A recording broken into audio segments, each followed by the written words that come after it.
안녕하세요, 골리튜브의 골린입니다. 오늘의 숨은 골프 경기치기 시간에는 제가 정말로 좋아하는 퍼터를 들고 나왔습니다. 바로 스카티 카메론의 인스파이어 바이 데이비드 듀발, 바로 데이비드 듀발의 한정판 퍼터를 들고 왔습니다. 외관을 보면 단순한 블레이드 퍼터인데, 우선은 이 퍼터를 소개하기 전에 먼저 데이비드 듀발에 대한 선수를 먼저 알아보면, 제가 2020년에 골프를 시작했기 때문에 1990년대 중후반, 2000년대 초반까지 활약을 했었던 듀발 선수는 이름만 가끔 들어봤을 정도, 저는 잘 되게 알지 못하는 선수였거든요. 그래서 오늘은 이 퍼터를 리뷰하면서 듀발 선수를 좀 알아봤습니다. 듀발 선수 하면 제일 유명했던 건 바로 우지 형님을 꺾고 세계 랭킹 1위를 했다는 점, 최저퍼스 50부터를 쳤다는 점, 그리고 오클리 블랙 선글라스의 홍보 모델이라고 불릴 정도로 오클리 선글라스를 즐겨 썼다는 점, 이 정도로 볼 수가 있을 것 같은데, 듀발 형님은 1971년도에 미국 플로리다에서 태어났고, 아버지였던 밥 듀발이 프로 골프 선수였습니다. 그래서 아버지가 프로 골프 선수였기 때문에 듀발 형님은 어릴 때부터 골프를 잘 쳐가지고 에피스코팔 고등학교에서 1989년도에 US 주니어 챔피언을 달성했습니다. 그리고 조지아 공과대학에서 4번이나 올 아메리칸 1위 팀을 만들었고, 그 중에서 4번 중에서 2번이나 대학연맹 올해의 선수가 되었습니다. 그리고 1993년도에는 올해의 내셔널 플레이어로 선정이 됐었고, 그때는 이브 투어를 나이키 투어라고 불렀거든요. 그래서 2년 동안 나이키 투어에서 활동하면서 결국에 1995년도에 정규 PGA에 입성을 하게 됩니다. 1996년도에는 프레지던트컵에 출전을 해서 4전 전승으로 미국 팀의 우승을 거두었고, 1998년도에는 PGA에서 4번이나 우승을 하면서 69.13타로 평균 최저 타수상, 바든 트로피와 바이런 넬슨상을 수상을 했고, 259만 1031달러로 평균 랭킹 1위까지 올라가서 아놀드 파워상까지 휩쓸었습니다. 그래서 듀발 형님을 미스터 59이라고 부르기도 하는데, 그게 바로 1999년도에 열렸던 밥 호프 크라이슬러 클래식 최종 라운드에서 마지막 홀을 이글을 기록하면서 한 라운드 최저타 59타의 대기록을 세웠습니다. 이게 파 72코스에서 13언더파를 친 거고요. 당시에 PGA 선수로는 2명이 있었고 3번째 기록을 했습니다. 그리고 두세 달 뒤쯤에 1999년도 3월에는 무려 41주 연속 세계 랭킹 1위를 달성하고 있었던 우주 형님을 누르고 세계 랭킹 1위를 차지했습니다. 그러다가 2001년도 브리티시 오픈 때는 같이 세계 랭킹 1위를 경쟁을 하던 우주 형님을 따돌리고 우승을 하면서 첫 메이저 대회 우승까지 했었고, 그래서 1997년부터 2001년 브리티시 오픈까지 무려 13승을 거두었던 듀발 형님은 이제 하락세의 길로 떨어지게 되는데, 2002년에 24개의 대회를 출전을 했는데 8개만 컷오프를 통과했고, 그 중에 탑10은 2번밖에 안 됐습니다. 그리고 2003년부터는 120개 대회에 출전을 했는데 단 한 번도 탑10에 들지 못했어요. 1990년대 중후반부터 엄청나게 올라갔다가 2001년 브리티시 오픈을 우승을 하고 이제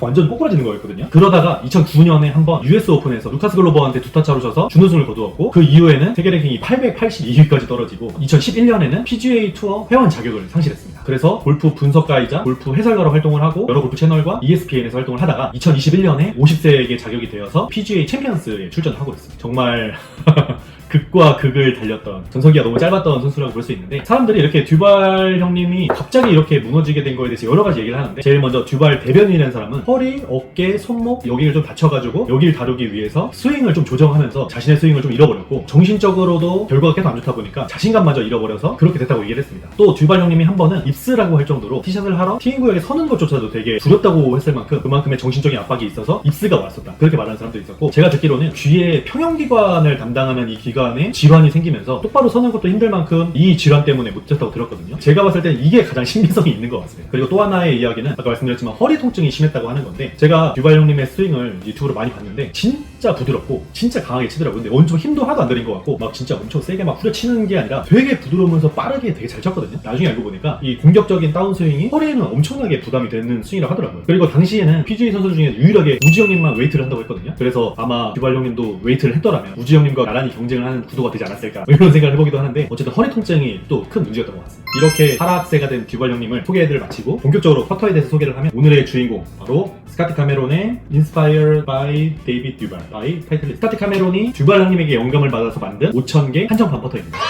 기본적으로 헤드는 뉴포트 비치의 형태를 하고 있고, 그다음에 마감은 프로 플래티넘 마감입니다. 그래서 이 페이스면과 솔 부분은 유광으로 되어 있고, 위에 탑라인과 뭐 프렌지, 범퍼, 백포켓 이런 쪽 뒤쪽은 무광으로 처리가 됐습니다. 그리고 빨간색과 흰색으로 포인트를 줬고, 그립은 바뀌었지만 검정색의 고무로 된 베이비 티 그립. 그립이 되게 손에 잘 감기는 그립이고, 커버가 바로 빨간색과 그레이 색상으로 포인트를 준 스카티 카메론 Inspired by David Duval 타이틀리스트 왕관 크라운이 있습니다. 제가 다른 일반 양산형 프로플래티넘 커버를 갖고 있는데, 얘랑 둘이 비교를 해봤을 때는 왕관의 위치가 다르기도 하고, 그 다음에 빨간색으로 여기 데이비드 듀발 형님이 없고, 네, 프로플래티넘은 여기가 없고, 그 다음에 타이틀리스트가 빨간색으로 들어가 있고, 왕관은 요 두 줄만 포인트가 되고, 네, 이렇게 차이를 좀 보이고 있습니다. 대체적으로 비슷한데 아무래도 한정판이다 보니까 이런 특징을 갖고 있습니다. 그리고 무게를 한번 문제 봤구나. 헤드 무게가 한 350g 정도 된다고 했던 것 같은데, 퍼터의 총 무게는 504g. 그리고 이 퍼터는 35인치로만 발매가 됐습니다. 그리고 이게 제가 왜 좋아했냐면 밀링이 요즘에 나오는 딥밀링이 아니라 소프트 밀링이라서 더 좋아했던 것 같아요. 그래서 이 타감을 참 좋아했고, 이거 설명 안 드렸구나. 특징이 얼라이먼트 라인이 없어요. 얼라이먼트 라인도 없고 닷도 없고, 제가 알기로는 그 실제 듀발한테는 여기 이렇게 탑라인 부분에 얼라이먼트 라인이 짧게 있다고 듣긴 했거든요. 이거는 좀 그게 없는 특징이 갖고 있긴 합니다. 이 퍼터의 가장 큰 특징은 뭐냐면 바로 이 솔 부분에 있는 뚫린 부분이라고 하는 건데, 대부분의 많은 분들이 이걸 관통이라고 하더라고요. 관통형 퍼터라고 하기도 하는데, 뉴포트 비치라고 뉴포트의 양산형 모델이 있거든요. 근데 그 모델 같은 경우는 반 관통이라고 해서 반만 관통됐다 그렇게 얘기를 하는데, 이거는 이제 완전 관통형이라고 해서 이렇게 완전 관통으로 쓰이는 거는 투어 퍼터나 아니면 리미티드 버전 이런 정도에만 이렇게 완전 관통으로 쓰인다고 하더라고요. 일반적으로는 사운드 슬롯이라고 하는 건데, 이 사운드 슬롯이 타감과 타구음을 좋게 만들어줍니다. 핑의 멜로디 퍼터처럼 엄청나게 큰 차이가 있는 건 아니지만 정타를 맞았을 때와 정타를 맞지 않았을 때의 그 손맛과 타구음은 확실히 구분할 수 있을 정도거든요. 그래서 사운드 슬롯이 가장 큰 특징이다. 다음 특징으로는 이 사운드 슬롯 때문에 연습을 더 많이 하게 해준다는 게 있는데, 집에서 포테미들을 굴릴 때도 정타와 비정타의 차이가 있다 보니까 정타를 내려고 좀 더 노력을 하게 되고 좀 더 계속 치게 되고 연습을 더 만들어주게 하는 아주 긍정적인 효과가 있었거든요. 그래서 많은 분들께 이런 관통형 사운드 슬롯이 들어간 퍼터를 추천드립니다.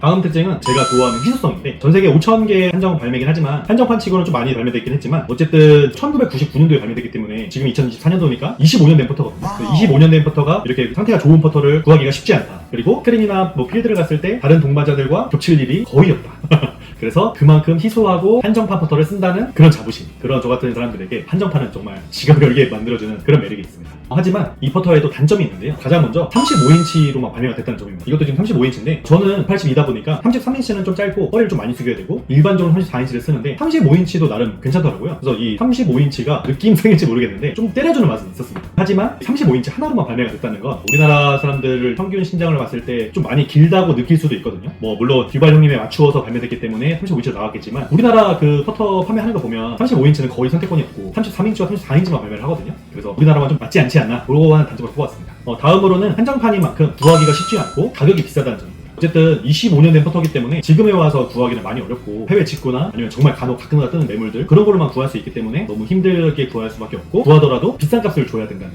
그런 단점이 있습니다. 이베이 같은 데 보면 뭐 1,500불 막 이렇게 판매도 하는데, 중고라 하더라도 어쨌든 구하기도 힘든 비싼 퍼터다, 이렇게 보시면 될 것 같습니다. 정리하면 듀발 형님을 잊게 해준 스카티 카메론이 50부타를 기념하여 만든 한정판 퍼터. 저도 필드에서 쳐봐서 이게 진짜 장거리 롱펫 버디도 넣게 해주고, 필드에서 쳐봤을 때 진짜 타감도 되게 좋았고 느낌도 되게 좋아가지고 아주 소중하게 아껴주면서 썼었는데, 제가 또 인스파이어 버전이 또 조던 스피스 버전이 있어요.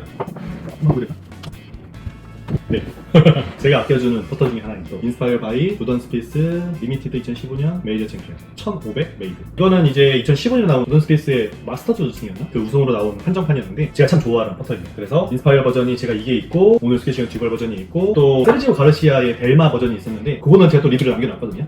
이게 이제 아쉽지만 저의 손을 떠나지만 저를 지켜주는 조던 스피스 형님이 있어서 요거를 좀 더 아껴줄 그런 마음입니다. 제가 또 많이 팔고 또 많이 사야 더 많은 리뷰를 하기 때문에 저를 떠나는 게 아쉽지만 지금까지 저를 잘 도와줬다, 좋은 퍼터다, 그런 의미로 오늘 영상을 남기게 된 건데, 구하실 수 있는 분들은 베이비 듀얼 요 한정판 퍼터를 구하시는 것도 저는 참 되게 좋다 생각하거든요. 특히 사운드 슬롯이 있는 퍼터가 스카트 카메라에서 많지 않은데, 완전 관통형 퍼터로 좀 더 많은 연습을 하게끔 만들어주고 그 손맛과 타감을 느낄 수 있게 해주는 그런 경험을 해보셨으면 좋겠습니다. 오늘 듀발 형님을 생각하면서 저는 사실 베이비 듀발 라이브 장르를 볼 수 없는 20년 전의 얘기라서 너무 오래되긴 했지만, 지금도 뭐 PGA 챔피언스에서 볼 수 있지만 당시에 듀발의 그 전성기의 스윙은 유튜브로밖에 못 봤는데, 그때 59타를 기념했다고 하는 이 퍼터를 소개해드린 것만으로도 저는 되게 많은 분들이 우지 형님과 어깨를 나란히 했었던 듀발 선수를 잊지 않아줬으면 좋겠는 마음이었고, 그리고 뒤에 평형기관에 질환만 없었다면 우지 형님과 좀 나란히 좀 더 경쟁 구도를 가지 않았을까, 그런 아쉬움도 있는 마음에서 오늘 영상을 찍어봤습니다. 시청해주셔서 감사드리고, 지금까지 굴린이 함께한 채널 굴린TV의 굴린이었습니다. 감사합니다.